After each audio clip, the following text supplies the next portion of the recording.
بسم الله الرحمن الرحيم إن الحمد لله نحمده ونستعينه ونستغفره ونعوذ بالله من شرور أنفسنا ومن سيئات أعمالنا من يهده الله فلا مضل له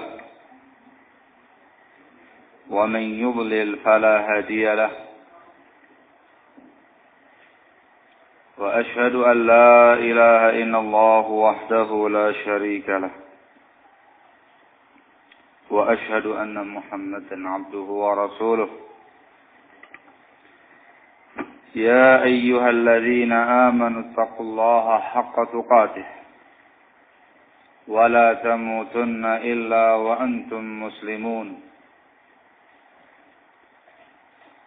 يا أيها الناس اتقوا ربكم الذي خلقكم من نفس واحدة وخلق منها زوجها وبث منهما رجالا كثيرا ونساء واتقوا الله الذي تساءلون به والأرحام إن الله كان عليكم رقيبا يا أيها الذين آمنوا اتقوا الله وقولوا قولا سديدا يصلح لكم أعمالكم ويغفر لكم ذنوبكم ومن يطع الله ورسوله فقد فاز فوزا عظيما أما بعد فإن أصدق الحديث كتاب الله وخير الهدي هدي محمد صلى الله عليه وعلى آله وسلم وشر الأمور محدثاتها وكل محدثة بدعة وكل بدعة ضلالة وكل ضلالة في النار أيها الناس. Qanafitina'azakumullah, kita masih pada pembahasan bab-bab seputar masalah laknat. Kita terakhir membahas tentang babul la'an, bab tukang laknat. Disebutkan beberapa riwayat yang menjelaskan tentang tercelanya orang yang suka melaknat. Masih menyisakan 3 bab terkait dengan masalah laknat. Kita sekarang masuk pada bab yang ke-147. Qala al-Imam al-Bukhari rahimahullah fil Adabil Mufrad, babu man la'ana 'abdahu fa'a'taqahu. Bab seseorang yang melaknat budaknya lalu dia bebaskan.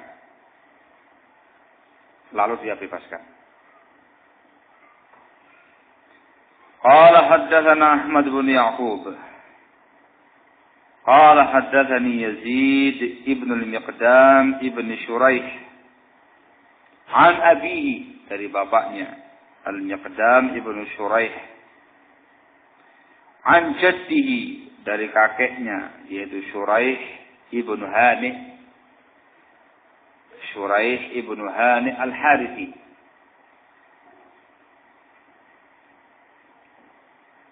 Qala, dia berkata, akhbaratni Aisyah radhiyallahu taala anha memberitakan kepada aku, anna Abu Bakrin la'ana ba'da rafiqih, bahwasanya Abu Bakar As-Siddiq radhiyallahu taala anhu wa arba pernah melaknat sebagian budaknya. Ini menunjukkan laknat secara langsung, laknat secara ta'yin, secara vonis.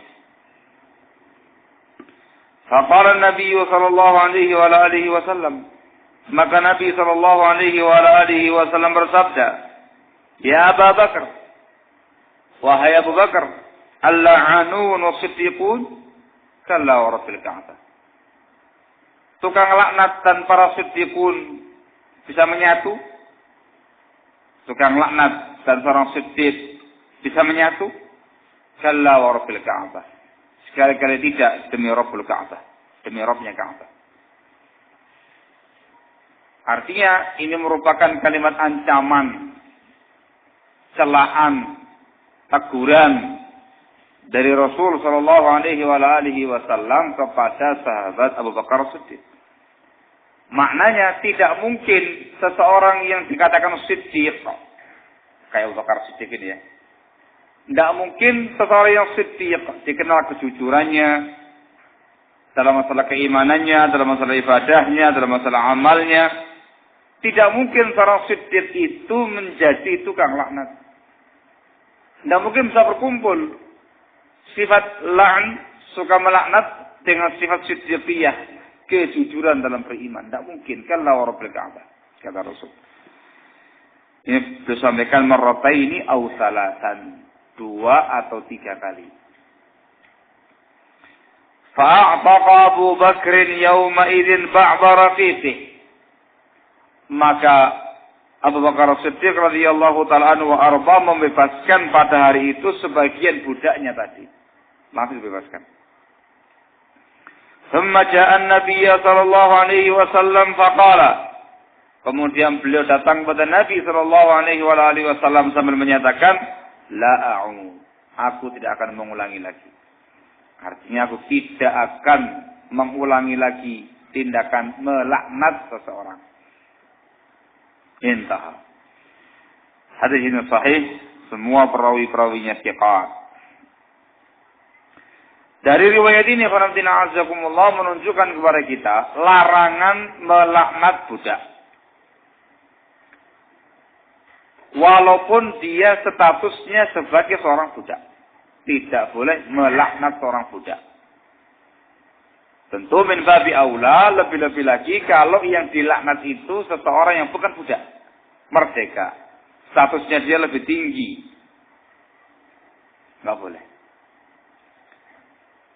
Nah, juga di sini menunjukkan seseorang yang melaknat budaknya dengan vonis, langsung ngomong sama budaknya, kamu terlaknat, anta mal'un, atau la'anakallah, atau semisalnya. Dianjurkan, disyariatkan untuk membebaskan budak tadi. Paham ya? Ini dari tindakan Abu Bakar Siddiq radhiyallahu taala anhu wa arba. Beliau melaknat salah seorang budaknya, ditegur sama Rasul sallallahu alaihi wasallam, maka beliau langsung membebaskannya. Dan ini hukumnya bukan wajib. Hukumnya anjuran saja. Anjuran saja. Tidak sampai tingkatan wajib. Sebab Rasul alaihi salatu wassalam dalam riwayat ini tidak memerintahkan sahabat Abu Bakar Siddiq untuk membebaskan budaknya. Di sini hanya disebutkan tindakan Abu Bakar yang membebaskan budaknya sendiri. Namun didiamkan sama Rasul alaihi salatu wassalam. Maka menunjukkan kebolehan atau paling tingginya anjuran. Tidak sampai tingkatan kewajiban. Nah, ini sebagai hukum syar'i. Seseorang yang pernah melaknat budaknya dengan vonis, si fulan budak mal'un dan semisalnya, maka dianjurkan bagi dia untuk membebaskan budak tersebut. Ini sebagai bentuk menghapus dosa dia. Juga menunjukkan seseorang yang pernah terjatuh dalam tindakan semacam ini, melaknat seseorang dengan langsung, karena tidak tahu atau kelalaian dan semisalnya, tidak mengapa. Asalkan ketika dia mendapatkan ilmu tidak diulangi lagi. Nah, di sini sahabat Abu Bakar Siddiq terjatuh dalam perkara yang semacam ini. Melaknat seseorang budaknya. Begitu mendapatkan teguran dari Rasulullah SAW, beliau mengatakan, la a'ud. Aku tidak akan mengulangi lagi tindakan itu. Itu bentuk taubat, bentuk rujuk, bentuk kembali kepada kebenaran, kembali kepada Allah Tabaraka wa Ta'ala. Juga di sini ada faedah ingkarul mungkar. Mengingkari sebuah kemungkaran. Ini tindakannya Rasul sallallahu alaihi wasallam yang langsung mengingkari tindakan sahabat Abu Bakar Siddiq ketika melaknat salah seorang budaknya. Diingkari, ditegur dengan kalimat al-la'anun was-siddiqun kalla rabbil ka'bah. Sedang mengingkari sebuah kemungkaran. Nah, barakallahu fiik. Juga di sini menunjukkan sebagaimana dibahas kemarin, tidak mungkin menyatu sifat la'n, suka melaknat, dengan sifat siddiqiyah. Seseorang yang jujur keimanannya, jujur amalannya, mencapai tingkatan siddiqiyah. Jujur selalu orangnya itu. Tidak mungkin berkumpul. Artinya seseorang yang siddiq kok tidak mungkin sebagai la'an, tukang laknat. Mafhumnya, seseorang yang suka melaknat tidak mungkin bisa mencapai martabat siddiqiyah, kejujuran dalam iman dan amal. Barakallahu fikum. Ala kulli hal, bab ini fanabdina azakumullah juga menunjukkan tercelanya melaknat. Tercelanya melaknat seorang dengan langsung. Dari sisi yang pertama tegurannya Rasul sallallahu alaihi wasallam. Yang kedua, beliau menyatakan tidak mungkin berkumpul antara laknat dengan sifat siddiqiyah. Nah, dan sebagai bentuk taubatnya, kalau yang dibebaskan itu yang dilaknat ialah budaknya, dengan cara membebaskan budak tadi. Dan itu hukumnya sunnah, bukan perkara wajib. Wa qala rahimahullahu ta'ala babut tala'uni bi la'natillah wa bi ghadabillah wa bin nar. Bab saling melaknat. Tala'un itu saling melaknat. Bab saling melaknat dengan laknatnya Allah. Wa bi ghadabillah, dengan murka Allah. Wa finnar, dan dengan neraka. Dia mengatakan laknatullahi alaik. Atau mengatakan ghadabullahi alaik. Atau mengatakan narullahi alaik. Semoga Allah merakit kamu. Semoga Allah murka pada kamu. Semoga neraka untukmu. Itu namanya tala'un bi la'natillah wa bi ghadabillah wa bin nar. Apa hukumnya? Kita lihat. Qala haddatsana Muslim wa Muslim bin Ibrahim Al-Farahidi. Bukan Imam Muslim, sebab Imam Bukhari gurunya Imam Muslim. Sehingga Muslim di sini adalah Muslim bin Ibrahim Al-Farahidi. Qala haddatsana Muslim qala haddatsana Hisham ibnu Abi Abdullah At-Tastawai. Ayahnya dikenal dengan nama Sandar. Hisham ibnu Sandar. An Qatadah. Dari Qatadah ibnu Di'amah As-Sadusi, Abul Khattab. Anil Hasan, dari Al-Hasan, yaitu Al-Hasan Al-Basri rahimahullah. An Samurah, dari Samurah wa Samurah bin Jundub. Al-Hasan Al-Basri tidak mendengar hadis dari Samurah kecuali hadis satu, yaitu hadis tentang masalah akikah. Sehingga sanad hadis ini dhaif, lemah dikarenakan putus sanadnya. Juga Al-Hasan Al-Basri meriwayatkan dengan dari menggunakan siqat dari. Al-Hasan Al-Basri termasuk mudallis, suka menyamarkan hadis, khususnya kalau meriwayatkan dari sahabat. Ala kulli hal, sanad hadis ini lemah. Qala an-nabiy sallallahu alaihi wa alihi wasallam. An-nabi sallallahu alaihi wa alihi wasallam bersabda, "La tatala'anu bi la'natillah." Janganlah kalian saling melaknat dengan laknat Allah. Wala bi ghadabillah. Jangan pula saling melaknat dengan murka Allah. Wala binnar, jangan pula saling melaknat dengan api neraka. Disebutkan dalam riwayat yang lainnya, wala fi jahannam. Jangan saling melaknat dengan jahannam, neraka jahannam. Hadis ini dhaif, azakumullah. Dhaif sehingga dengan lafaz yang semacam ini lemah. Namun secara makna itu benar. Islam melarang yang namanya tala'un, saling melaknat.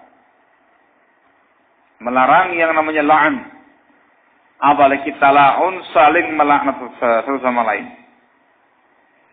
Sebab bisa jadi, sebagaimana dibahas kemarin dari ucapannya Hudzaifah ibnu Yaman radhiyallahu ta'ala anhu wa arbah, bisa jadi dua orang atau lebih yang saling melaknat, bisa jadi doa mereka dikabulkan oleh Allah Subhanahu wa taala, akhirnya semuanya terlaknat. Perlu dipahami baik-baik, saya ulangi lagi pada pembahasan yang telah lalu. Yang namanya laknat itu sebuah doa. Doa supaya orang tersebut dijauhkan dari rahmat Allah Tabaraka wa taala. Maka kalau engkau melaknat seorang, itu artinya engkau mendoakan orang tadi supaya jauh dari rahmatnya Allah Tabaraka wa ta'ala. Doa ya. Nah, kalau kemudian ada suatu kaum yang saling melaknat, ada dua orang saling melaknat, yang ini mendoakan si A, mal'un, A mengatakan si B, mal'un, saling melaknat. Dikhawatirkan ya Allah, doa mereka itu makbul, dikabulkan oleh Allah Subhanahu wa taala, akhirnya orang-orang tadi itu sama-sama terlaknat. Itu bahayanya. Sehingga jangan sampai kalian saling melaknat dengan laknatnya Allah, atau dengan murkanya Allah, atau dengan jahanam. Bisa kualat, kedaden, katanya orang Surabaya, kedaden. Betul-betul kamu lafadzkan, kamu ucapkan kalimat itu, ternyata terjadi, bahaya kamunya. Sebagai orang yang mal'un, terlaknat dengan murkanya Allah, dengan nerakanya Allah Tabaraka wa ta'ala. Allahul musta'an. Ala kulli hal, sekali lagi, ini pun juga menunjukkan jeleknya melaknat. Ala kulli hal, tidak ada yang baik. Yang namanya la'an, tidak ada yang baik. Sehingga, ini sebenarnya kita baca ya khanatina azakumullah, supaya kita menjaga lisan, jangan gampang-gampang terucap kalimat laknat kepada orang lain. Tapi yang ketiga, qala rahimahullahu ta'ala babul la'nil kafir, bab melaknat orang kafir. Ini pembahasan cukup penting ini. yakni apa hukumnya melaknat orang kafir. Tentang masalah ini, Farantina Azakumullah, ada dua pembahasan. Pembahasan yang pertama ialah melaknat orang kafir yang masih hidup. Yang kedua, melaknat orang kafir yang sudah mati. Paham ya? Ini sudah mati. Ada yang masih hidup, ada yang sudah mati. Baik. Adapun melaknat orang kafir yang masih hidup, ini dengan perincian yang kemarin. Ada secara umum, secara khusus, dan secara vonis. Paham ya? Secara vonis. Adapun melaknat orang kafir yang masih hidup secara umum, itu diperbolehkan. Paham? Melaknat orang kafir yang masih hidup. Tetapi secara umum diperbolehkan. Paham? Semoga Allah melaknat orang-orang kafir yang masih hidup sekarang ini. Boleh. Secara umum. Atau secara khusus. Semoga Allah melaknat orang-orang Yahudi yang masih hidup sekarang ini. Atau mengatakan semoga Allah melaknat orang-orang Nasrani yang masih hidup sekarang ini. Itu namanya mas khusus dengan menyebutkan kelompoknya masing-masing. Ini diperbolehkan. Dua contoh ini diperbolehkan. Yang menjadi permasalahan sekarang adalah apa hukumnya melaknat orang kafir yang masih hidup dengan vonis, langsung vonis bapak ini kafir ya, kan gitu ya. Saya Kristen, ya, kafir pak. Nah, kafir langsung diklaim, langsung didoakan laknat bapak ini mal'un gitu, langsung teks gitu. Namanya vonis. Bapak ini fulan bin fulan ini terlaknat, la'anakallah langsung. Apa hukumnya? Itu yang dibahas sekarang ini. Barakallahu fikum. Adapun terkait dengan yang sudah mati, nggak ada masalah. Terus mati artinya mereka sudah mati di atas kekufurannya. Khususnya untuk orang-orang kafir yang dikenal jahatnya. Apalagi tokoh-tokoh kafir yang dikenal jahat, penjahat-penjahat perang dan semisalnya itu, maka nggak ada masalah. Ya, hadis wala haraj. Sehingga yang menjadi pembahasan sekarang itu adalah poin yang tadi. Kita baca ya, kawan. Qala haddatsana Muhammad. Insyaallah. Imam Bukhari menyebutkan langsung dengan kalimat Muhammad. Muhammad gurunya Bukhari banyak ya, kawan. Tapi biasanya nih, kawan. Muhammad ini kalau bukan Muhammad bin Salam al-Bikandi, ya Muhammad bin Yusuf al-Firyadi. Tengok lagi. Banyak. Belum memiliki nama Muhammad. Guru nama Muhammad itu banyak. Tapi semuanya thiqah. Terpercaya. Enggak ada masalah. Qala haddatsana Abdullah ibn Muhammad. Qala haddatsana Marwan ibn Muawiyah. Disebut dengan Marwan bin Muawiyah al-Fatiri. Imam Ahli Sunnah pada masanya. Beliau memberikan faedah, sebuah faedah indah. Kalimat hikmah namanya. Beliau mengatakan, salasatun la yu'tamanun. Ada 3 jenis orang yang tidak bisa dipercaya. Yang pertama, sufi. Ya. Orang sufi. As-sufiyah. Yang kedua qasas, tukang cerita, qasas namanya. Kalau zaman sekarang apa kalau qasas itu? Qasas apa? Hah?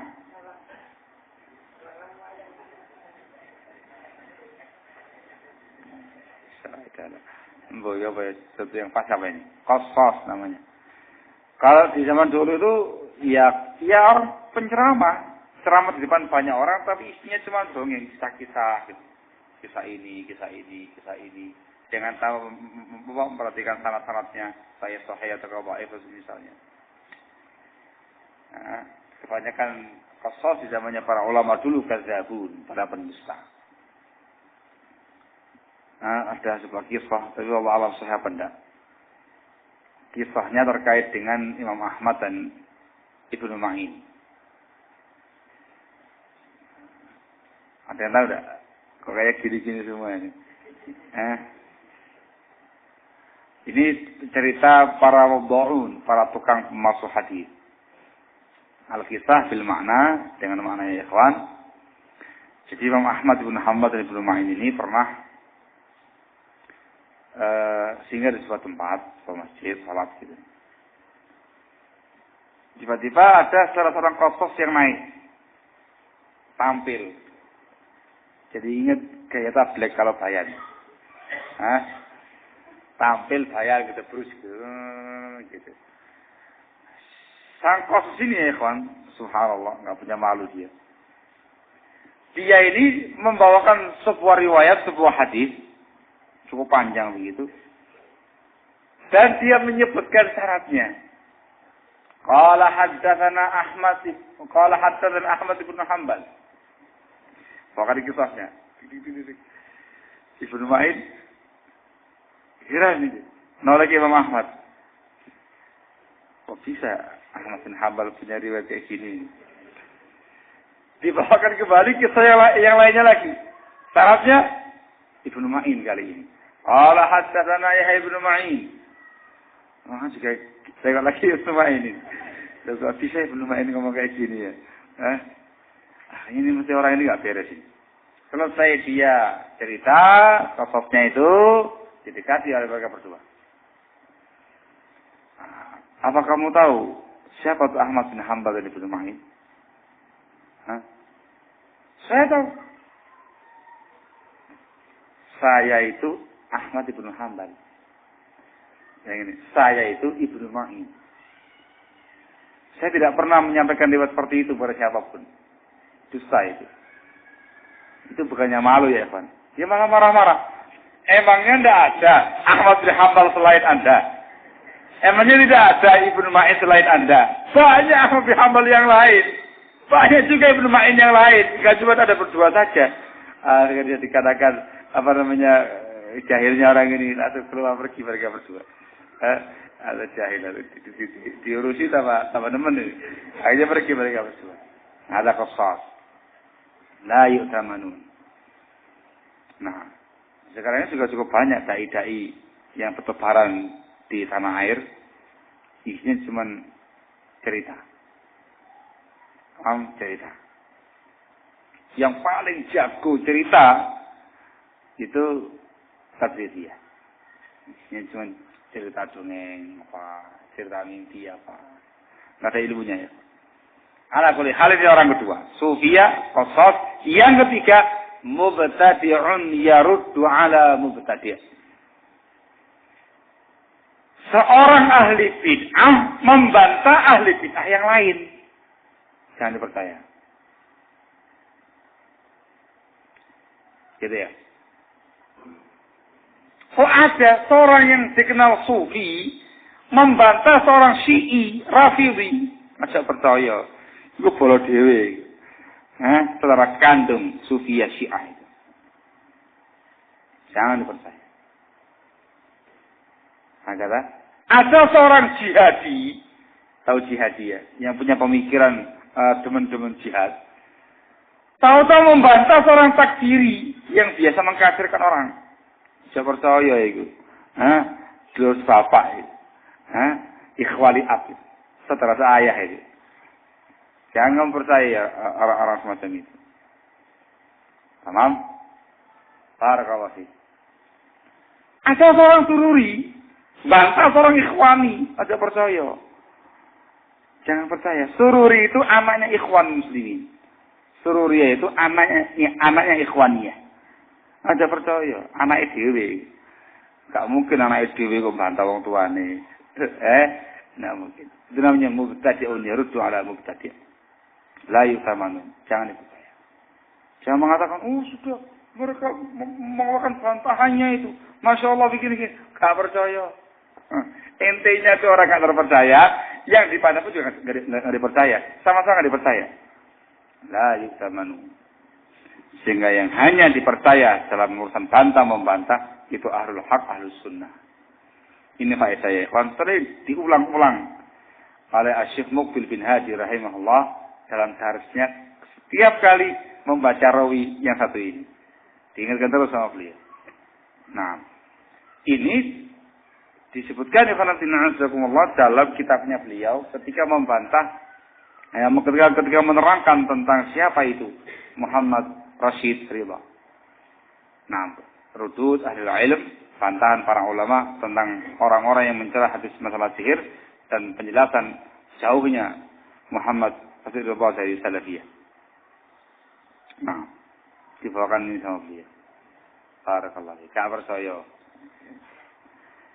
Nah, saya ada sampingan, lumayan. Qala haddatsana Yazid wa Yazid bin Kaisan Siapa ya, Pak? Rawi yang terpercaya. Al-Imam Al-Bukhari menyebutkan rawi ini dalam kitab Du'afa, kitab kumpulan rawi-rawi dhaif karya beliau. Dikritik oleh para ulama yang lain. Katanya Abu Hatim yuhawwal anhu, dipindah dari situ. Ini orang rawi yang thiqah, tidak layak dimasukkan dalam kitab Du'afa. An Abi Hazim wa Abu Hazim Al-Asy'a'i, namanya Salman. An Abi Hurairah radhiyallahu anhu qala, dari sahabat Abu Hurairah radhiyallahu taala anhu wa arda, dia berkata, qila, ada yang bertanya, ditanyakan, ya Rasulullah, wahai Rasulullah sallallahu alaihi wasallam, ud'u Allah 'alal musyrikin, berdoalah kepada Allah untuk kehancuran orang-orang musyrikin. Qala, maka Rasul menjawab, inni lam ub'ats la'ana, sesungguhnya aku tidak diutus sebagai tukang laknat, walakin bu'itsu rahmah, tetapi aku diutus sebagai rahmat untuk semesta alam raya ini. Hadis ini sahih, dikeluarkan oleh Bukhari Muslim, dikeluarkan juga oleh Imam Muslim dalam Kitabul Adab. Hadis ini dibawa pada pengertian ta'yin, mendoakan seseorang musyrik dengan langsung ta'yin. Fulan mal'un, fulan mal'un, fulan mal'un. Hadza huwa. Sehingga beliau menolak ketika para sahabatnya meminta demikian. Dengan alasan aku tidak diutus sebagai tukang laknat, aku diutus sebagai pembawa rahmat. Maka ini dijadikan sebagai dalil untuk menunjukkan tidak diperbolehkan melaknat orang kafir yang masih hidup dengan vonis. Jangan.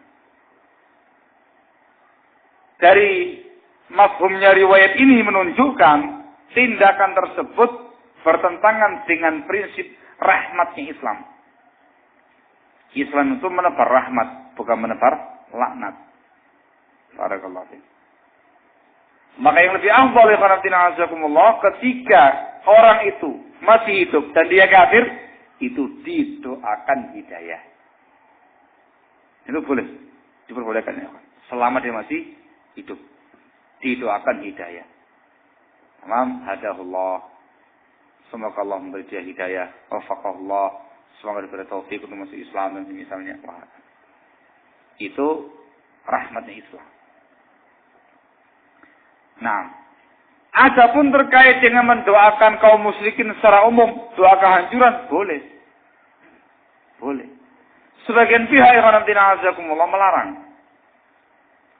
Mereka mungkin bisa berpegangan dengan riwayat semacam ini. Tapi itu kurang tepat. Ini hadis lebih tepat dimanakan dengan ta'yin. Pada pembahasan ta'yin, vonis langsung. Adapun terkait dengan mendoakan kehancuran untuk kaum musyrikin secara umum, diperbolehkan. Diperbolehkan. Baik secara umum atau secara khusus. Kalau kan langsung kafirin, musyrikin, itu umum. Tamam, misalkan ya Allah hancurkan semua orang kafir. Ya Allah hancurkan semua orang musyrik. Boleh. Khusus pun juga boleh. Langsung kamu katakan, ya Allah hancurkan orang-orang Yahudi. Hancurkan orang Nasrani. Hancurkan orang-orang Buddha, hancurkan orang-orang Hindu, dan misalnya, ada masalah. Boleh. Sampai disebutkan salah khusus oleh Imam Al-Bukhari rahimahullah dalam sahihnya, bab khusus tentang bab doa ala al-musyrikin fil halak. Bab mendoakan kehancuran untuk orang-orang musyrik. Itu boleh. Dilakukan sama Rasul SAW. Allahumma alaika bi Quraisy. Maksud, ya Allah, hancurkan Quraisy ketika itu. Bahkan beliau menyebutkan nama tokohnya masing-masing. Jadi paham insyaallah ya. Ini Allah sebagai penjelas. Supaya antum tahu saja di tengah-tengah kaum muslimin.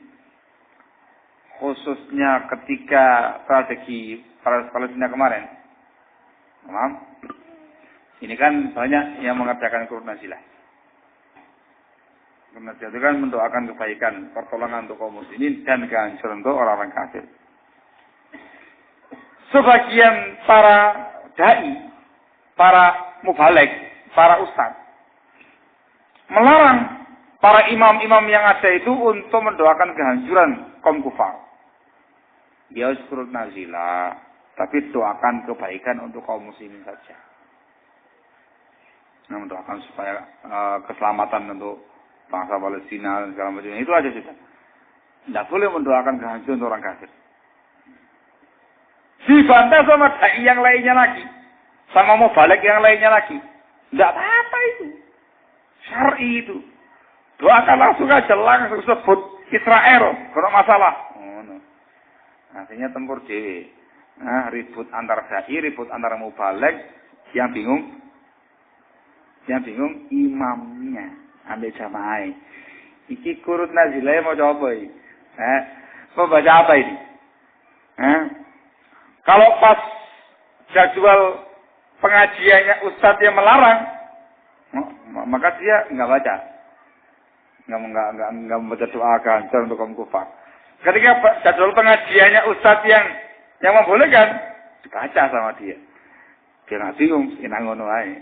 Kan gitu ya. Jadi kalau pas ustadz yang mengatakan tidak boleh, tidak baca doa qunut biasa untuk kaum muslimin yang baik lah. Ketika dai yang kedua yang mengatakan dibaca deh. Allah Ta'ala. Sempat ada yang datang ke saya ngelapor. Ini di wilayah Gresik. Ya Pak Ustaz, dalam ilmu saya menurut ilmu yang saya dapati, yang saya baca boleh Ustaz. Tapi kok bisa ribut kayak gitu Ustaz ya katanya. Nah, iya dikarenakan kadar ilmu dai-nya masing-masing Pak. Nampaknya sampean luwih dhuwur ilmunya Pak. Daripada dai tadi. Sepenting sampean jadi dai-nya aja Pak. Sekarang banyak dai yang goblok-goblok tapi pintar ngomong tampil. Jadinya ngerusak umat. Terus gimana Ustaz?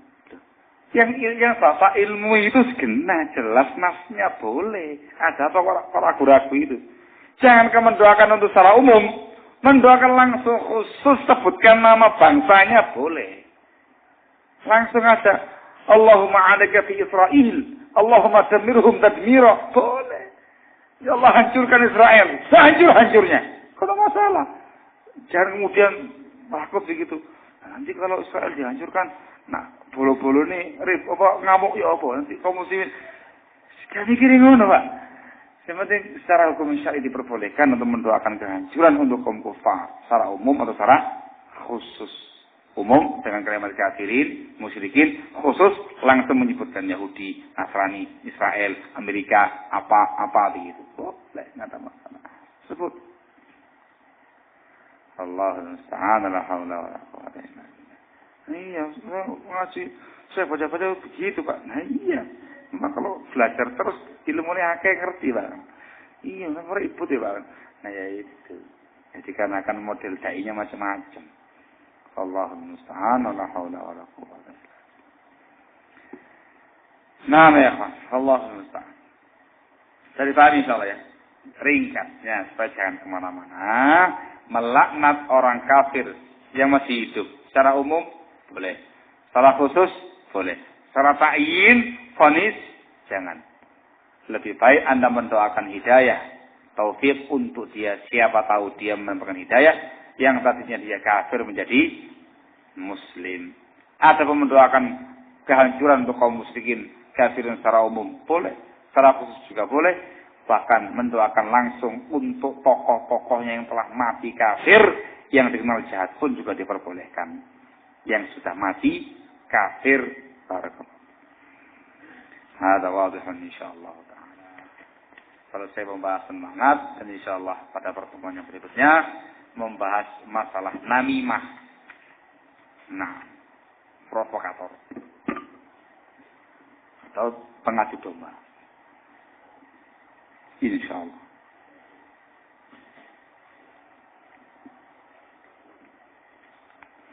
Apakah ada adab-adab ketika meludah? Jazakumullah khairan. Kalau terkait dengan adab, itu kembali pada urf, kebiasaan masyarakat setempat. Kalau terkait dengan masalah ahkam, lain perkara lagi. Terkait dengan masalah ahkam, masalah hukum yang berkaitan dengan hukum syar'i. Dilarang meludah di masjid. Ini keharaman. Merupakan dosa. Dilarang meludah di dalam masjid. Atau di tembok masjid. Diingkari dengan keras sama Rasul SAW. Belum marah besar ketika ada ludah di masjid. Mayajus. Saya paham ya? Tidak diperbolehkan. Ini haram ya. Yang kedua, menurut pendapat sebagian ulama, tidak diperbolehkan meludah ke arah kiblat. Baik dalam sholat atau di luar sholat. Ini pendapat yang dipegangi sama Syekh Muhammad Nasruddin Al-Albani rahimahullahu ta'ala wa ghafarallah. Beliau berpendapat riwayatnya itu umum. Baik dalam sholat, tidak boleh meludah ke arah kiblat. Saya paham ya? Ke arah depan, jelas. Begitu pula di luar masjid.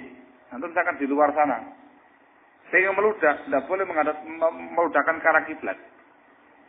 Ini pendapat sebagian ulama. Pendapat yang lainnya lagi mengatakan tidak ada masalah, diperbolehkan. Adapun larangannya khusus untuk ketika sholat saja. Ada dua pendapat ya kawan. Ala kulli hal, kehati-hatian lebih bagus. Ini masalah ahkam. Ada masalah adab yang kembali pada uruf. Ya tentunya jangan Anda meludah di depan orang.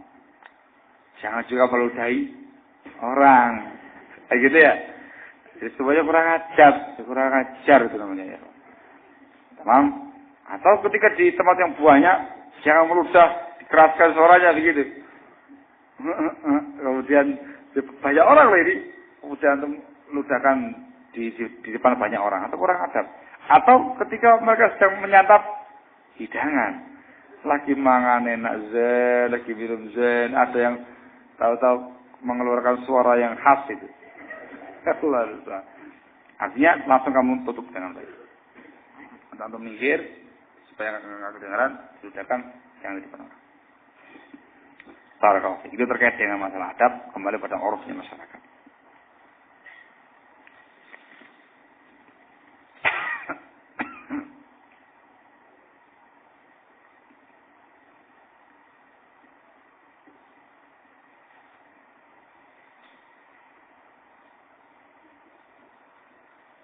Jika seseorang melakukan sesuatu karena nasihatnya orang lain, apakah termasuk orang yang riya? Ya tidak toh. Artinya dia melakukan sesuatu, ada nasihat yang baik dari temannya, yang baik. Dia kerjakan dengan sebagai nasihat yang baik. Lillahi ta'ala. Lillahi ta'ala. Bukan riya ya. Kecuali kalau engkau beramal tadi dikarenakan niatnya untuk si fulan, ya riya. Barakallahu. Niat yang benar ialah niat karena Allah tabaraka wa ta'ala. Innamal a'malu binniyat wa innama likulli imrin ma nawa. Niatkan semuanya untuk Allah semata. Apakah boleh seorang muslim merindukan datangnya cobaan Allah? Allah musta'an. Kamu kuat tak menanggung cobaan tadi? Cok gaya ya akhi. Cok gaya ya akhi. Doanya itu nasallallahu salam wal afiyah. Kita memohon kepada Allah keselamatan dan afiyah. Afiyah itu selamat dari berbagai macam cobaan-cobaan yang ada. Nah, kalau antum merindukan cobaan dulu. Siapa? Nanti ketika antum merindu, dikasih cobaan, enggak kuat, enggak sabar, yang tadinya kamu jadi orang baik, jadi orang enggak baik. Masuk neko-neko ya. Tolong jangan neko-neko. Jangan macam-macam. Jangan merindukan. Ya, berdoa kepada Allah supaya dikasih keselamatan lahir batin, afiat lahir batin. Kalau ternyata Allah memberikan ujian kepada Anda, sikapi dengan kesabaran. Itu intinya. Nah, kemudian ngarep-ngarep, mudah-mudahan coba diuji. Allahumma musta'an.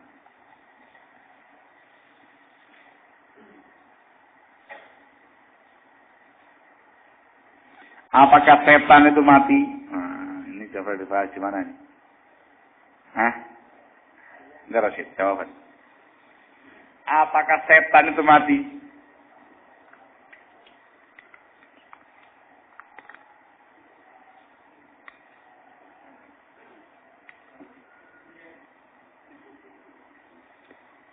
Panitia daurah kemarin. Gitu ya. Masuk lali rek. Setan itu dari golongan jin dan manusia. Sifat untuk menggambarkan sebuah kejahatan gitu ya. Orang yang sangat jahat dikatakan setan. Sehingga jin yang jahat dikatakan setan. Manusia yang jahat dikatakan setan. Apakah mati? Itu pertanyaan dia, apakah mati? Saya kok bingung. Ya, sih. Apakah mati? Mati. Yang nggak mati? Setan. Loh. Ya, Allah Ustaz. Ragu-ragu. Tak carikan temannya antum yang lain lah. Allah. Yang hidup sampai sekarang itu iblis. Kalau setan? Bisa mati. Apa bedanya iblis dengan setan itu? Kalau iblis itu moyangnya jin, setan. Kalau setan itu?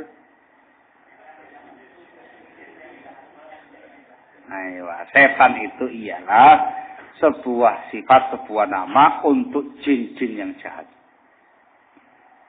Sehingga ada setan jenis jin, ada jenis manusia. Yani jin yang jahat dikatakan setan, manusia yang jahat dikatakan setan. Adapun iblis, yaitu moyangnya jin. Sebagaimana Nabiullah Adam, bapaknya manusia. Setan itu bangsa jin. Iya, dia bisa mati kalau bukan iblis. Mati mereka yang mutun sebagaimana manusia juga mati. Adapun yang hidup nanti sampai hari kebangkitan, hari kiamat itu iblis tok. Kono maneh. Yang lainnya bisa mati. Apakah hadis mengenai surah Al-Waqiah itu surat untuk orang kaya, untuk kaya? Itu palsu ya, akhi. Palsu ya, akhi. Nah, kemudian kepingin kaya membaca Al-Waqiah. Saya kepingin kaya ini. Saya tak baca Al-Waqiah aja lah. Berkali-kali banyak orang mau baca Al-Waqiah, ayo kiri terus. Tak tahu sogi-sogi. Tidak harus aku tahu cara itu dengan itu. Yang namanya kekayaan dan kemiskinan itu merupakan takdirnya Allah Taala, dan kita hanya ikhtiar untuk mendapatkan usaha yang halal. Barakallah itu. Ada ya insyaallah. Sudah belum? Sudah belum? Ayo, kalau sudah ya sudah. Naktafi lahuna insyaallah. Subhanaka wa bihamdik, asyhadu an la ilaha illa anta, astaghfiruka wa atubu ilaik. Tafadhalu barakallahu fikum.